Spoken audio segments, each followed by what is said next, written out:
Yes, yes, yes, Brahman.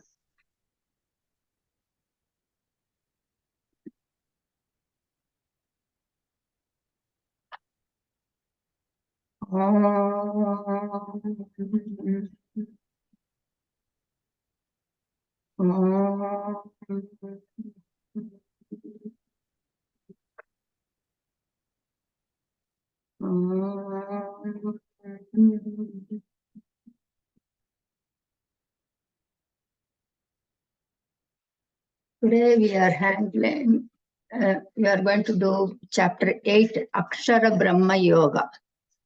This chapter is different from all the other chapters. This is mainly for information. There are no sadhanas, no practice.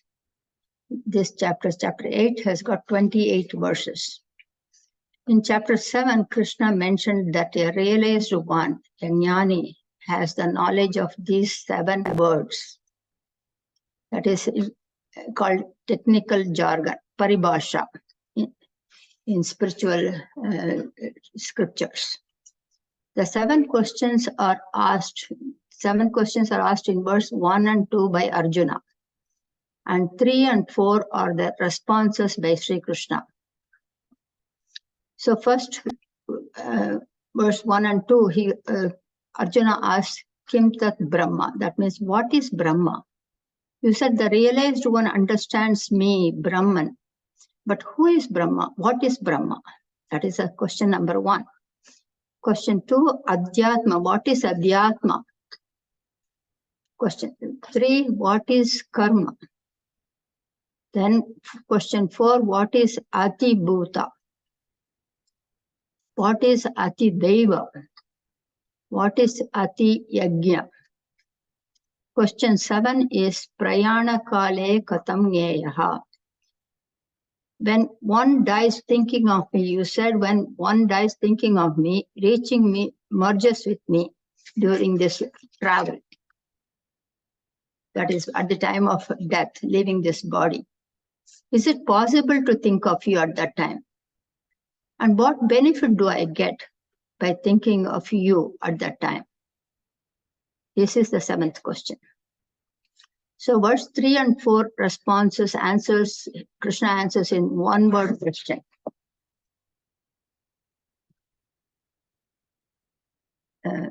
One person is joining. Welcome, Vidya. Good morning. We are just starting. In verse 1 and 2, chapter 8, Arjuna asks 7 questions. And Krishna responds to those 7 questions in verse 3 and 4. So first question is, what is Brahman? What is Brahma? There are several meanings to Brahma in our Sanatana Dharma scriptures. In some context, Brahma means Vedas. In some context, Brahma means the creator, Brahma, one of the Trinity, Brahma, Vishnu, Shiva. Or one who is a jnani, one who has realized is also Brahma. But here in chapter 8, Krishna says Brahma means Akshara. Akshara means perishable, destructible, subject to destructions. Whereas Akshara is indestructible, imperishable, ever present, Nitya.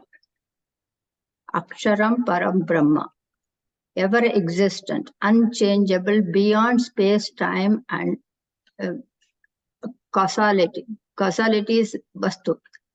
Beyond space means I cannot say that he is in India, Brahman is in India, not in another country or something like that. It's not limited by space. It's not limited by time, that it was in this time frame and not in the future or was in the past. There's no was, will be. It's always is. And causality means you cannot say, if I have a pen and a phone, they both are 2 different things. They are limited. There is a space. Whereas causality means it's all pervading, limitless. So that is what Brahman is. And it cannot be perceived by senses, all the 5 senses. So in Sanskrit, it is Desa Kala Parichinna, Vastu Parichinna. Just like we say that that person is short-tempered or this person is very calm and generous. These are all, that is that person's nature, personality, right? So similarly, the nature of Brahman is one to appear as many. Each and every appearance that we see is all that one. One alone is existence, consciousness, bliss. Anything that exists is existence. The knowledge, that knowledge is Chit, Chaitanya. How do we know I exist? I exist. When everything is dark and I call your name, you say, yeah, I'm here. How do you know? Everything is pitch dark. That knowledge, I exist. Nothing else knows except Atman. Jnana, that is Jnana. Anantam, limitless, everywhere, completely. And Ananda is happiness, bliss. That which is Purnam, complete, is Brahman, beyond the body, mind, and intellect. That is Brahman. He described Brahman. Now, what is Adyatma? Adi means inside. Atman, Adyatma, that which is inside every being. That is which is innately in every being. At the same time, ever present, that's a substrata. Think about it. These eyes will not open if that Atman is not there.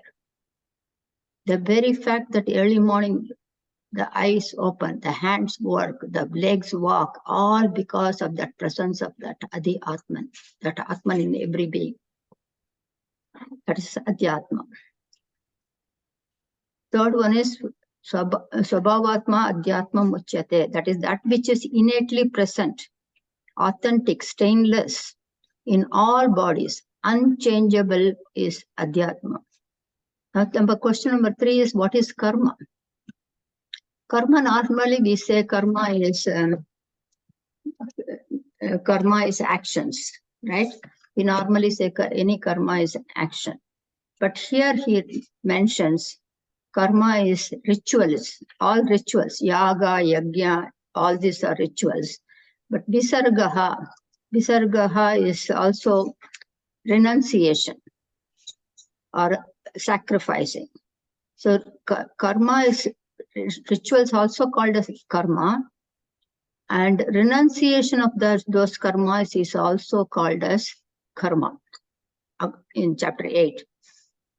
In yaga, we sacrifice a lot of offerings. We sacrifice them to any particular deity, right? Ganesha puja we do, other pujas we do. Every time we offer ghee or butter or whatever. So all these things are offerings. This is all karma. And by performing this karma, we get a drishta, that is not visible, invisible benefits, intangible benefits, which results in rebirth. Because we get punya, the intangible benefit, we have a rebirth to experience the consequences of those actions. Therefore, actions that give rise to birth and death are referred also as karma. So this yaga and yajnas that we do, perform everything, all the righteous acts. But at the same time, when they are done incorrectly, they also give papa.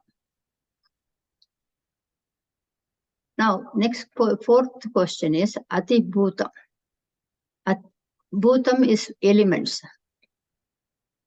Charobhavam Atibootham. That which is perishable, changeable, temporary refers to cosmos, prapancham. That is Atibootham. Appears to exist.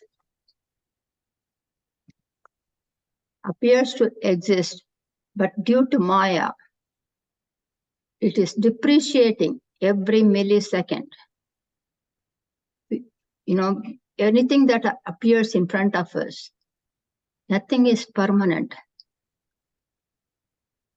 everything depreciates, decomposes, changes every millisecond. So these words are asked by Arjuna for clarification. AtiDaivam is the next one, question number 5. Arjuna asked 7 questions. We are in question number 5. AtiDaivam. What is AtiDaivam? That which is the substratum of the entire cosmos, perishable cosmos, and is referred as Ishvara. Is also referred as Purusha. At the microcosmic level, in an individual being, in an individual body, is AtiDaivam.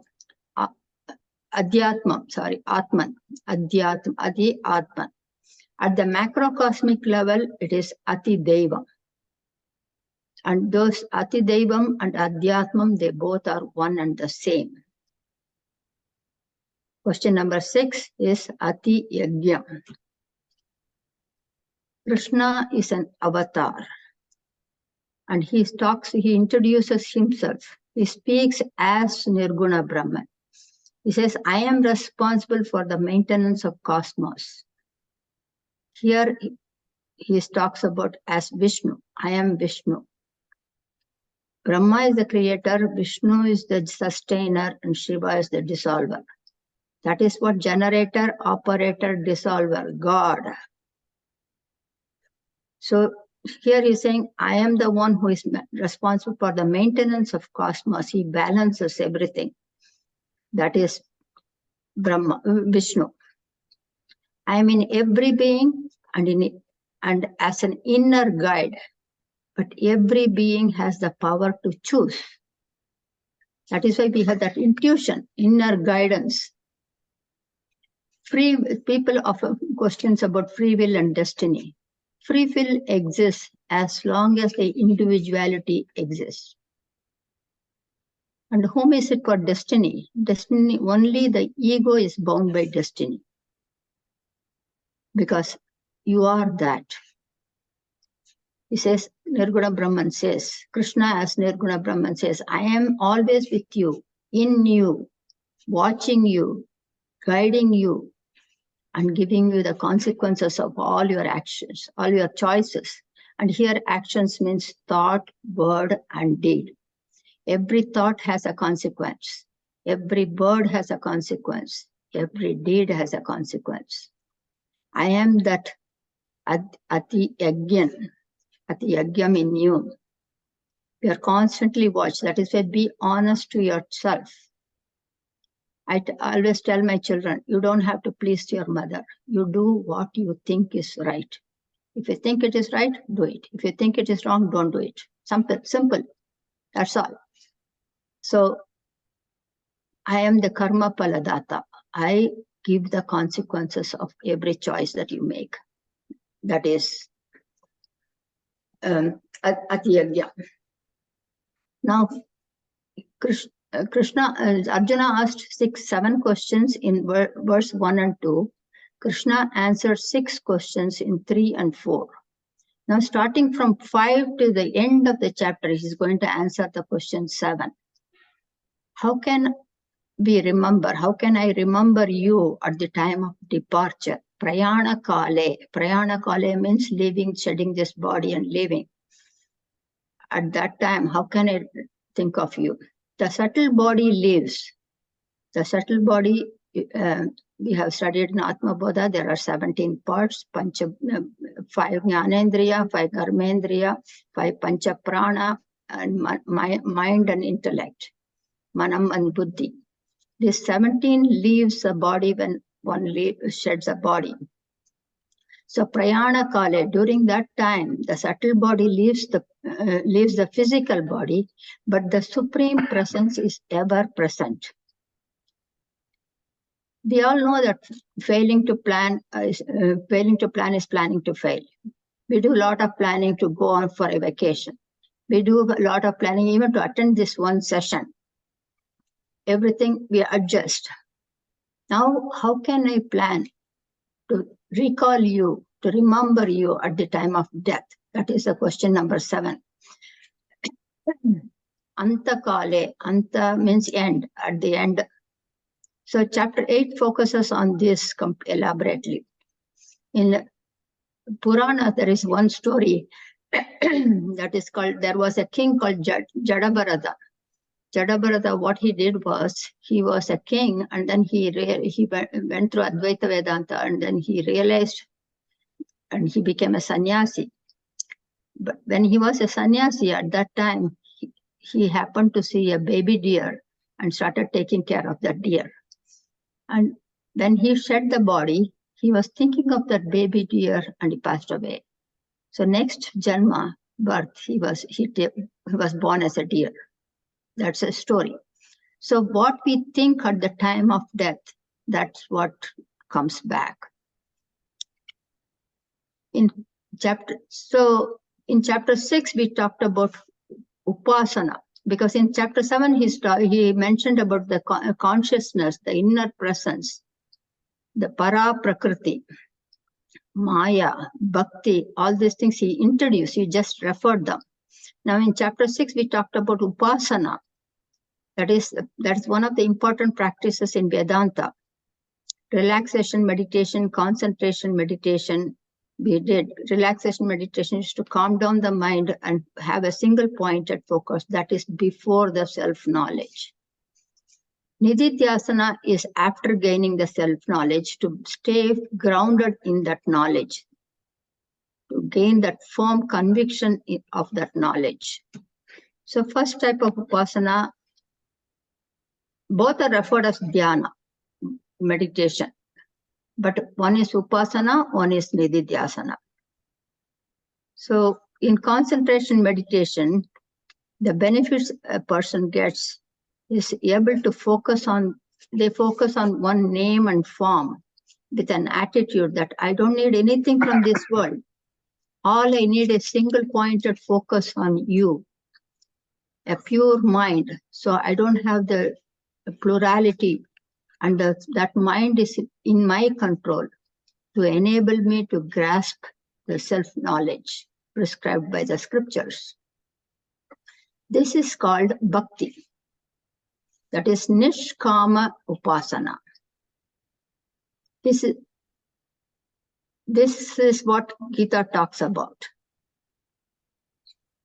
Now, the second type is the individuals perform all rituals, pray, worship, meditate. That is called sakama upasana, because they have no concept of that supreme knowledge, not attracted to or inclined to know who that God is. We have been doing prayers and meditation for 50 years, but we don't know who that God is, right? And at the same time, being part of the world, they seek worldly possessions. So for example, I'll meditate. When I meditate, my BP will go down, my stress level will go down, my tension in the mind will be minimized.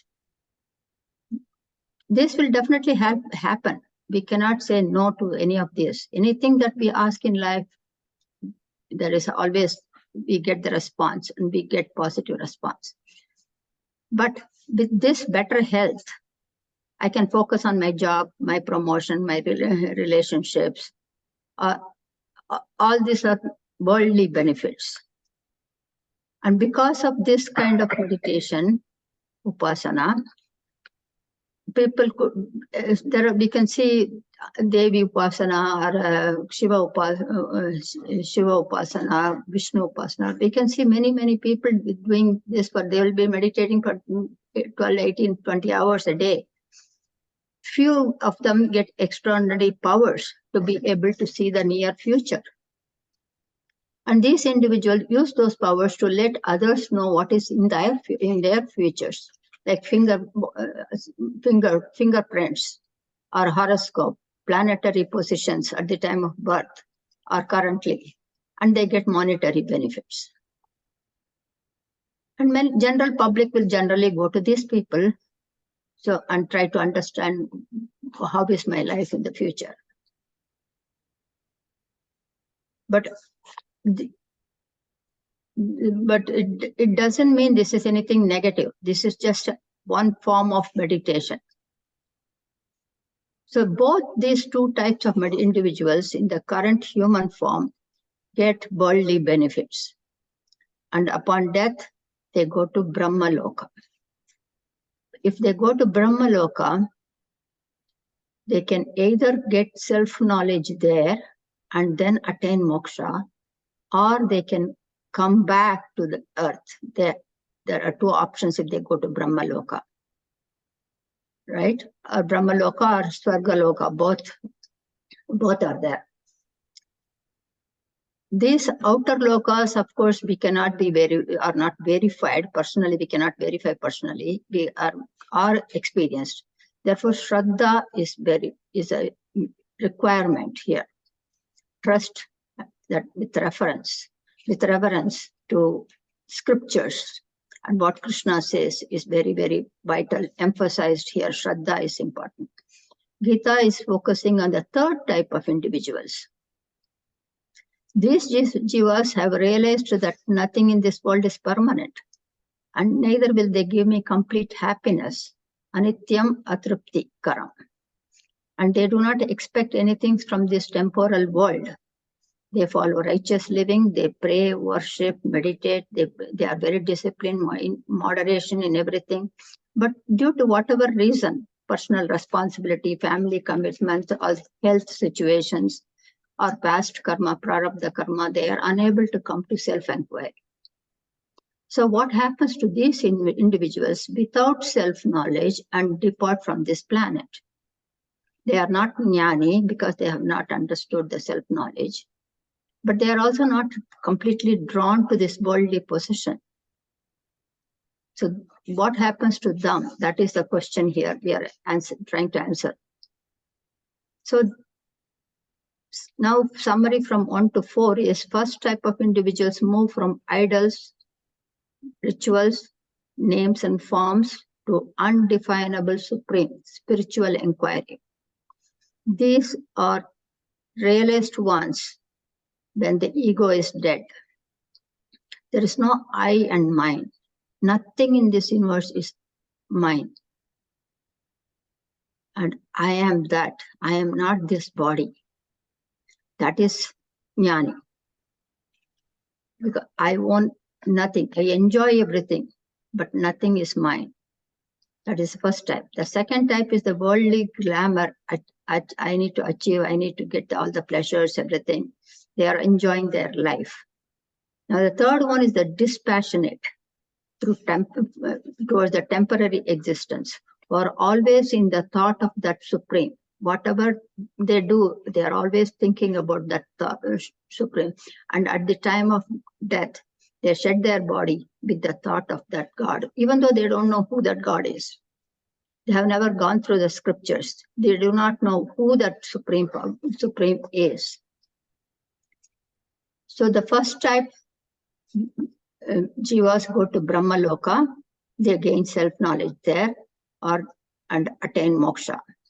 The second type, who are attracted to the worldly pressure, who are lived in the righteous life, also go there, but return to this world. This is called karma bhumi.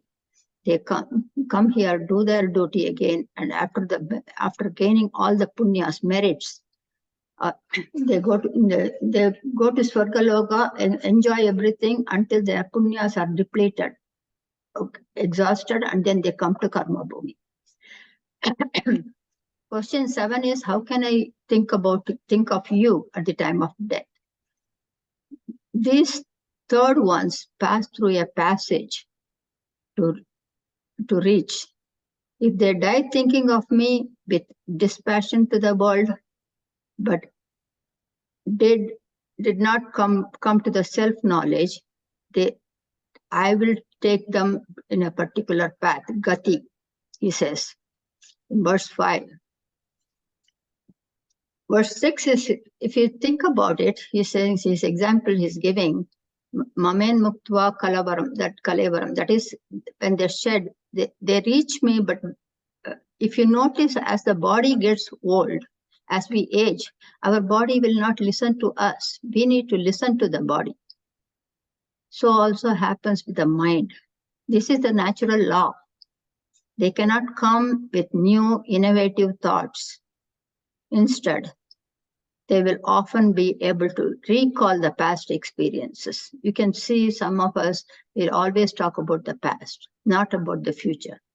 That is why it is in scientifically also they always is vital to keep on learning, playing games, Sudoku games, board games, upgrade your skills, keep your mind active, because it can slide back, just like the body. So that is why the next generation have no interest in to listen to the older seniors, 70s and 80s, because we always talk about the past and they just cannot relate to us. We tend to say, in my days, when I was in school, those days it was costing 5 rupees and 20 paisa or something like that, when it is 500 rupees now. The more we see ourselves talking about the past, we need to be able to identify where I stand. On the contrary, if we are young and we have seniors at home, listening to their stories lightens their mind, leading to a smooth transition to the next phase of life. I remember my mother lived with me at the age of 82. Every Friday evening, I made it a point to spend time with her from 6 to 9. I will come from work and have a cup of coffee and sit with her, listen to all her stories, her disappointments, her dreams, her anger, worries, her struggles, all those things. She will keep on talking. And Tuesday morning, she'll say, "Is it Friday tomorrow?" Because she wants to let it out. We still have 3 more days. So it is important to listen to seniors. And unless they listen, we don't want to talk about it also, because they cannot relate to it. This leads to the fact that no new thoughts would come at the time of death, departure, except what we constantly, consistently think alone can be recalled and expressed. Therefore, it is vital and absolutely necessary to be constantly aware of and think of that one supreme, that is I am. Always keep saying, Sarve Jano Sukhino Bhavantu. May all be happy. That is Dvaita Bhavana. I am that. Aham Brahmasmi. That is Advaita Bhavana. I'm neither the doer nor the enjoyer. I am the Jiva. I'm here on this planet doing my duty. Sarvam Krishnarpanam, that is the surrendering attitude. So from Dvaita to Advaita to surrendering. Everything is getting done through this body and mind. I am not doing anything. As I'm from the transportation department, I am from transportation. I know when we load the trucks, the 10th stop goes first, then the sequence, 9th, 8th, 7th. So first delivery can be the first one and they follow through.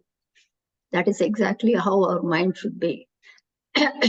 Just like even in the fridge, we keep the old one in the front. So we can, this fruit was bought 4 days ago. Let me finish this first. Same thought, right? So we want to always think before we go to bed, we want to think these 3 sentences. Sarve Jano Sukhino Bhavantu, Aham Brahmasmi, Sarvam Krishnarpanam. Similarly, say this every night, and every time you wake up in the middle of the night or early morning, these 3 thoughts will come.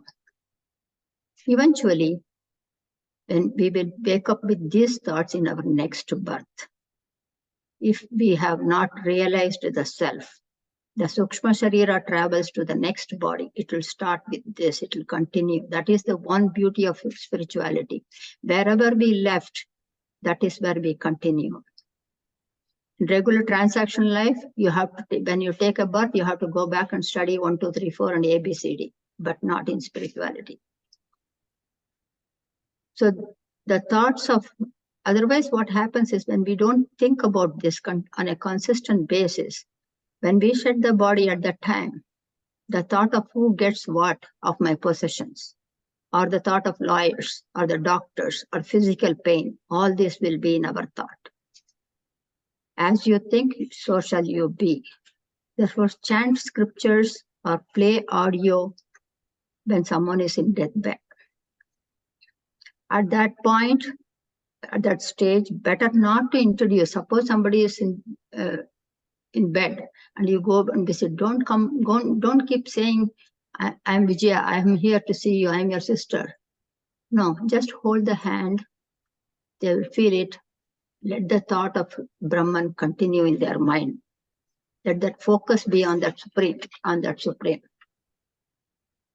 Now, verse 8. With Abhyasa Yogena, with consistent practice, we all can think of that one presence that we are without getting distracted at the end of the journey. It's not just at the time of death. Even as we grow older, we should be always thinking about that one. So, verse 10, he says, Prayana kale manasa achalena. That means you don't want to have any kind of thoughts or control your senses. Do not allow unnecessary thoughts as we progress. For those who have gained self-knowledge, they are mentally strong and they are not afraid of anything. Once you lose the fear, that is the spiritual evolution, you know. Nothing can bother you. So at that time, for such a jnani, the last breath leaves to, they call it Brahmananda, through the skull. Without self-knowledge, it will leave through one of the 9 holes in the body, the Sukshma Sarira. Now, verse 12 to 14, at the end of life, remember me without distraction, without being drawn by senses, without any other worldly thought, with single-pointed focus. Ananya Chetaha, thus constantly thinking about me, attains me, he says, and he answers this question number 7. Now, question 15 through 16, he talks about upasana stuti, that is the glory of meditation. Once your seeker attains me, that jiva has no rebirth. He says this life is a journey of sufferings from birth to death. Dukkhalayam, ashashvatam. It's not shashvatam. It is not always ever present. It will keep on changing. Dukkhalayam is sufferings. So this body is a location where we experience the sufferings and the consequences of punyas, that is happiness and sufferings. Both are there. So this is a location we studied in Atma Bodha, verse number 12. So now we saw about 3 different types of upasaka. One is kamya upasaka, desire prompted actions, rituals. They do it for igaloka prapti and paraloka prapti. From here, I want all this happiness here, or I want happiness when I go there. Nishkama upasaka is not expecting anything from this world. Comes to Vedanta, self-inquiry, jnana yoga, and attains moksha. They are also into rituals with devotion. But they have not come to the self-knowledge. So when they die, that's what this one is talking about. This entire universe is temporary. Think of me and I will relieve you from all the sufferings of this universe, from this world, temporal world. Verse 16, he's glorifying, he's talking about, he's praising the upasana. And many have attained liberation, moksha. We call it with different names. Spiritual, when you enter into the spiritual path, that is self-inquiry. The other one is ritualistic, not in self-inquiry, but both come to Brahmaloka or Swargaloka. Once a jiva gains self-knowledge, moksha or liberation, nirvana is guaranteed. Either if you get the self-knowledge in the current birth, you are in the Jivan Mukti. See, so or you go to Brahmaloka, get there, and then attain moksha or come back. Swargaloka is temporary. All these lokas are temporary places until you gain self-knowledge. You experience this is like going on a vacation. You enjoy everything, and then when your currency is depleted, you have to come back. Now, verse 17 to 19 is a different topic. We had in chapter 8 is 6 different sections. First is 6 questions are answered, then the 7th question is answered. Then the glory of upasana is mentioned. Now we are talking about something different, which is the creation of the universe, or the Vedic times. Many people before us have reached this stage of Jnani. Tyagaraja, who created all the music, all about Rama. He meditated on Rama for years together. Mirabai, Surdas, Kabirdas, several Jnanis. Now he's talking about the time frame, because this chapter is only for information. So time frame is he's talking about Kali Yuga, Dwapara Yuga, Treta Yuga, and Krita Yuga or Satya Yuga. There are 4 yugas. Kali Yuga, we are currently in Kali Yuga. Kali Yuga is 432,000 years. 4,32,000. Dwapara Yuga is double. Treta Yuga is triple. And Krita Yuga is 4 times. Now, when all these yugas are done, it is one Mahayuga or one Chaturyuga. One Chaturyuga. So 2 Chaturyuga, each Chaturyuga is called as Kalpa. Kalpa. So at the end of 2 Kalpas, that Brahma changes. Because Brahma is a position like CEO, CFO, and COO. Brahma, Vishnu, Shiva. So his position, another Brahma takes over. This is a role, this is a position, is a creator. Saguna Brahma. So creation, sustenance, and dissolution. Srushti, Sthiti, Laya. When we wake up in the morning, the I thought starts first. I am awake. And then throughout the day, that I is sustained. I am doing this, I did that, I have to do this, all this throughout. And at the night when we go to bed, everything is dissolved. There is no I. Right? So this is referred as Nitya Pralaya, when we sleep at night, the daily dissolution. So just information. Now he goes on to, first he mentioned about the time frame, Vedic times. Now we are going to Srushti. All beings and cosmos are created by Brahma, the Trinity. I refer to as Brahmaa. We should not get confused with Brahman with Brahma. Brahma is one of the position, role, Saguna Brahman, not the Nirguna Brahman. At the end of Brahma's term, everything is dissolved in him. That is called Mahapralaya, greater dissolution. Bijavastha, that is reabsorption. Later he creates, recreates, reproduces all the beings. Just like when we wake up in the morning, we have the same home, everything is same, right? People around us are same. Now the question is, does he create new beings or those that existed before dissolution comes back? The answer from Krishna is the same beings who are absorbed in me take forms. No new forms are created. They continue to reappear based on their karma. Just like we sleep and when we wake up, the same house, same family members around. The theme of this is that all beings have done good and bad by their thought, word, and deed, referred to as karma, and they are all frozen. And when they reappear, all beings experiences the consequences of those karmas. The conclusion is, no one can escape from the consequences of karma. The world would never die.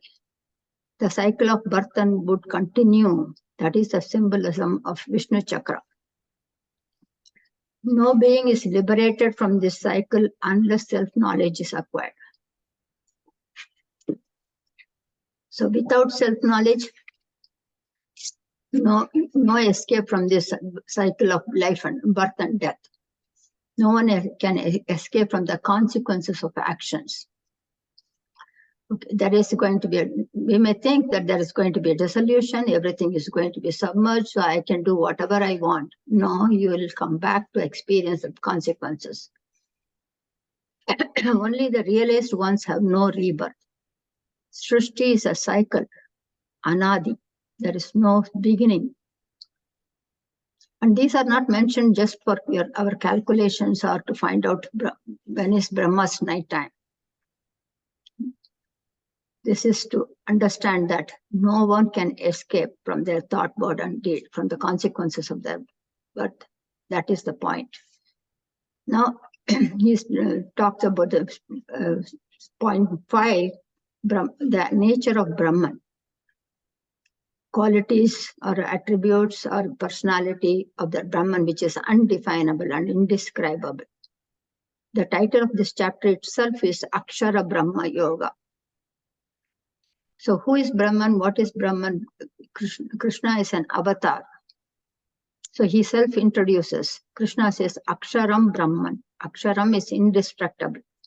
In verse 9, he referred that Brahma as the knowledge, Chit, Chaitanya.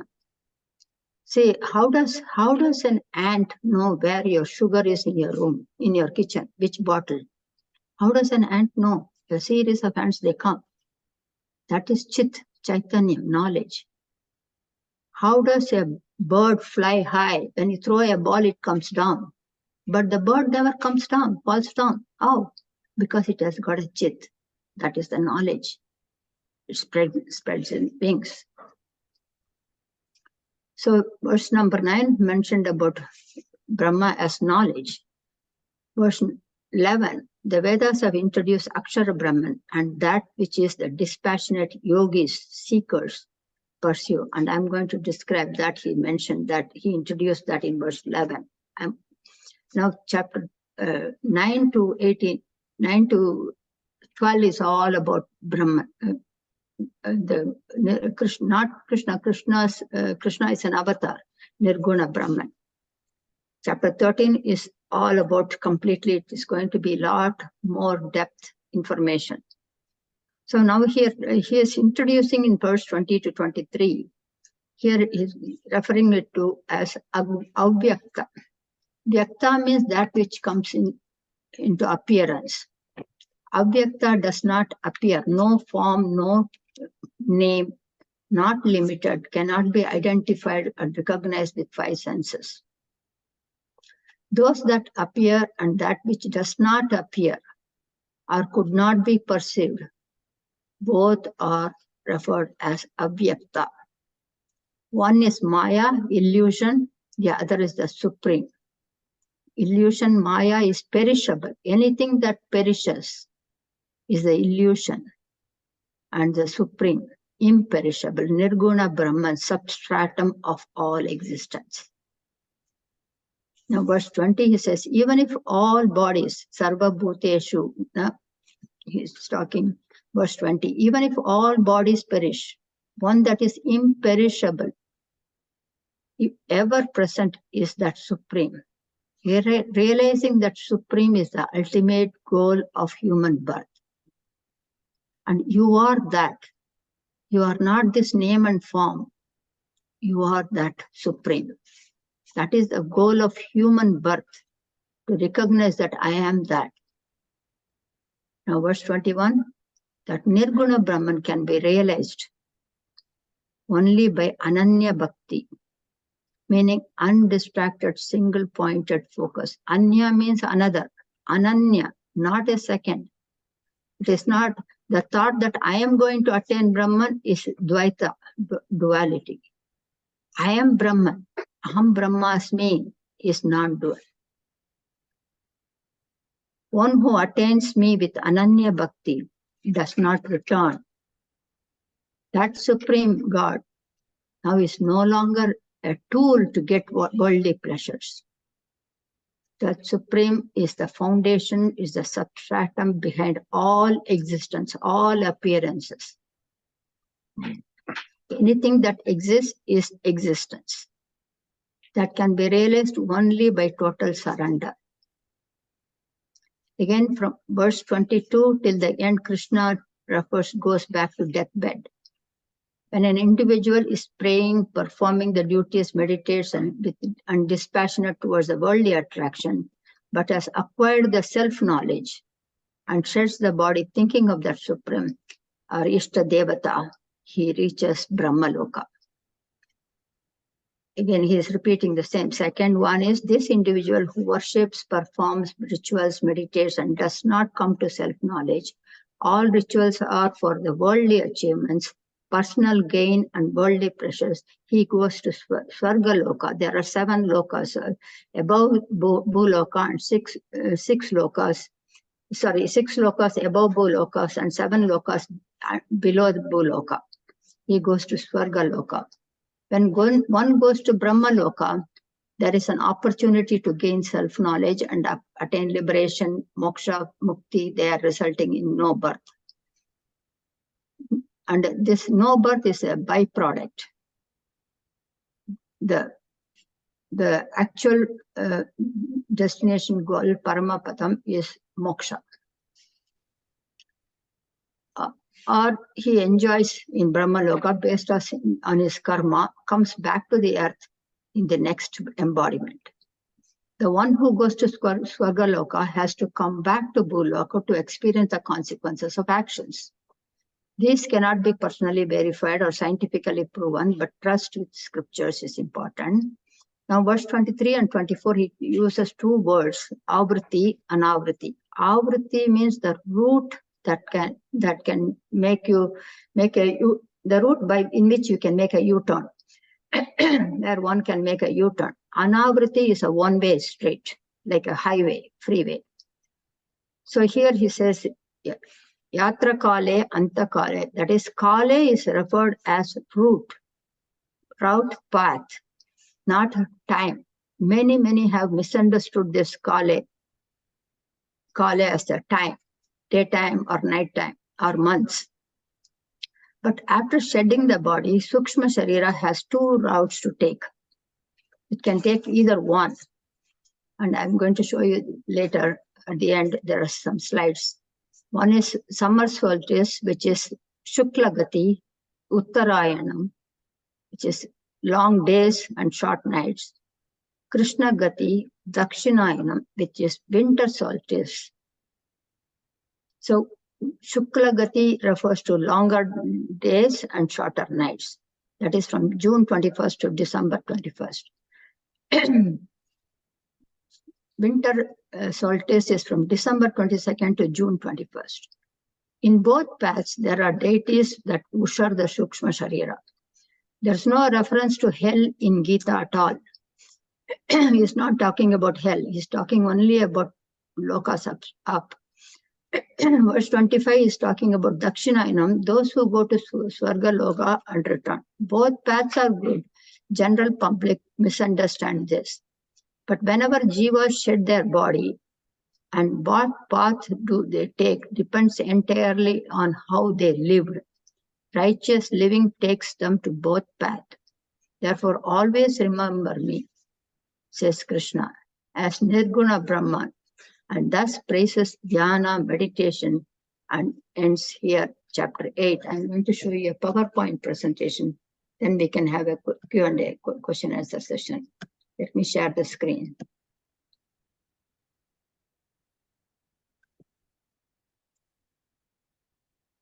Hope everybody can see this.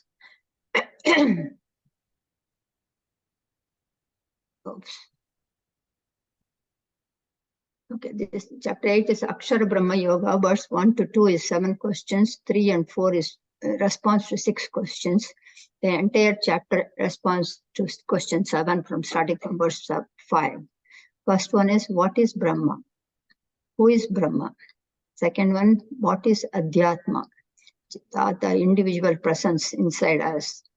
What is karma? What is Atibootha? What is AtiDaivam? What is Ati Yajna? Prayana Kale Katam Yanaha. How are you to be known at the time of death? How can I remember you? So the scriptures call our way, the way of life as Sanatana Dharma, meaning everlasting principles of life, eternal values of life. So it is applicable to human beings at all places in all times. irrespective of any differences. This is food lokas, Satya Loka, Tapa Loka, 7 lokas above Bhu Loka, 6 lokas above Bhu Lokas, and 7 lokas below Bhu Loka. So no one has gone and come back and told us, this is what the scriptures say. Therefore, Shraddha and unconditional trust with reverence in scriptures is necessary. There are plenty, you can actually Google them, 14 realms. It talks about it in detail if you want. This is a whole subject by itself. So we are not going there, we are just focusing on Gita. These are references. Now this is the Yuga cycle, Vedic timings. We are currently in Kali Yuga. One Yuga is one epoch or one eon, 432,000 years. This is twice Kali Yuga, Dwapara Yuga, Treta Yuga 3 times, Kreta Yuga or Satya Yuga is 4 times. We call it Iron Age, Bronze Age, Silver Age, Golden Age. So we are in this one right now. So 1 day of Chatur Yuga, all the 4 yugas completes is 1 day of Brahman, and another 4 Chatur Yugas is for 1 night. So 1,000 Chatur Yugas is 1 night, and 1,000 Chatur Yuga of and 1,000 another 1,000 Chatur Yuga, which is 2,000 Chatur Yuga, are 2 kalpas. 1,000 Chatur Yuga is 1 kalpa. In this cyclical process of time, 1,000 Chatur Yuga is 1 kalpa. That's what I just mentioned. And 1 Chatur Yuga period of time is equal to 1 day time. 2,000 Chatur Yugas are 1 day and 1 night of Brahma. 100 years of that 2,000 Chatur Yuga is called 1 Mahayuga. At the end of Mahayuga, there is a cosmic dissolution, Brahma Pralaya or Mahapralaya, when a new Brahma takes the post. At that time, everything is dissolved, absorbed, frozen, and that is from Vishnu Purana. Now, every jiva will come back from frozen. They are thawed out when the new Brahma starts. No mukti, no moksha is available or it's possible without self-knowledge. Know who I am. Consequences of karma will resume at the end of pralaya. There is no beginning or end. It is a cyclical process, just like seed and tree. Seasons, rotation, revolution, chicken and egg. We see this in the nature every day, but we don't think about it. Nothing ends. There is no beginning, there is no end. Now, why Vedic time is referred here? No one can escape the cycle of birth and death, the consequence of one's actions. No being is liberated without self-knowledge. So in this entire universe, we can focus on anything, achieve anything, accomplish anything. It's all good. You have to expand your potential. That's all good. But at the same time, we have to remember, I am not the doer. Everything is getting done through this body. Right? So I am that. Aham Brahmasmi. So without that knowledge, there is no liberation from this life and death, birth and death life. So summary of 1 to 28 is questions 1 to 6, questions number 7, the glory of upasana, the Vedic times and creation of universe, essence of Brahman, and the end of the journey. The world will never end, no beginning, no end. The entire universe is cyclical process. That's the symbolism of Vishnu Chakra. Now, 2 marga, 2 path. The first one, this one is Uttarayan is summer solstice. And these are the ushas that walk the Sukshma Sharira, and this is a path of no return, one way, Uttarayana. This is Krishna Gati, Dakshinayana. This is winter solstice. They go to Swarga loka and return to Karma Bhumi.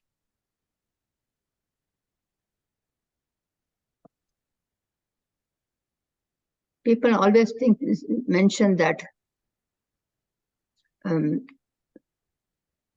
Bhishma was in arrow bed, and he was shot in arrow at Dakshinayana, and he waited for the Uttarayana. They often say that, but that is a misinterpretation. He did not wait for Uttarayana, because Uttarayana and Dakshinayana are 6 months' time. If you go back and check, there are 6 months of time, right? So he did not wait for 6 months, because the whole Mahabharata, the whole the war was only for 18 days. He was shot on 10th day, and he waited for 8 days. Why? Because he waited. He knew that the Pandavas are going to win, and he wanted to advise them of the righteous knowledge to rule the kingdom. So he waited for 8 days and then blessed them and then shed his body. So it is not the time or a month that determines one's path, but how a jiva lived. That is the basic fundamental criteria to determine which path one takes. I think this is the last one. So I will stop here. And